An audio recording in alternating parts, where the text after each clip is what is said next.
Hi, everybody. This is Silvio Canto in Dallas, Texas on Wednesday, July the 1st. And welcome to our video commentary. Welcome to the second half of 2020. Well, I'm sure you've been watching the news, Seattle, Minneapolis, all these cities that were hard hit by riots and demonstrations. And now the cost is starting to come in. As they say, the bill for all the damages is starting to come in. In the case of Minneapolis, we're talking about $500 million. And that's just the beginning. I think it's going to be more than that. You look at New York City, you look at Los Angeles, Seattle, who knows what the money is going to be. The problem is that these cities are going to have to go to their state legislatures and try to get some money.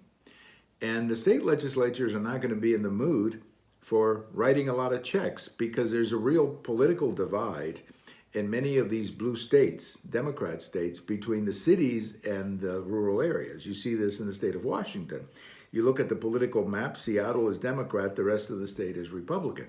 So that's going to make it very difficult to come up with any kind of consensus as to how they're going to spend money to rebuild parts of Seattle.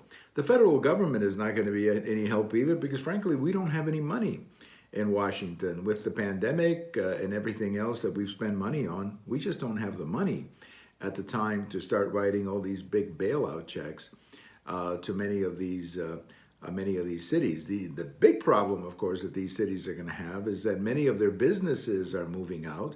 Many of the taxpayers are moving out. You've already heard about companies leaving Seattle and Minneapolis and moving to other states. So it's going to be very difficult to put these cities back together.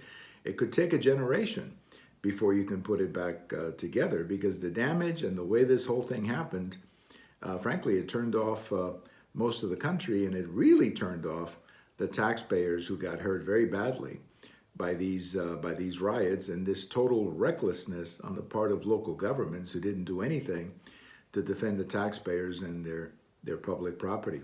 Thank you for watching. We have all of these on Twitter, on blog, on YouTube, and now we have it on Parler. We added that social media source yesterday. Thank you for watching. Have a great day, and we'll talk to you later. Bye-bye, everybody.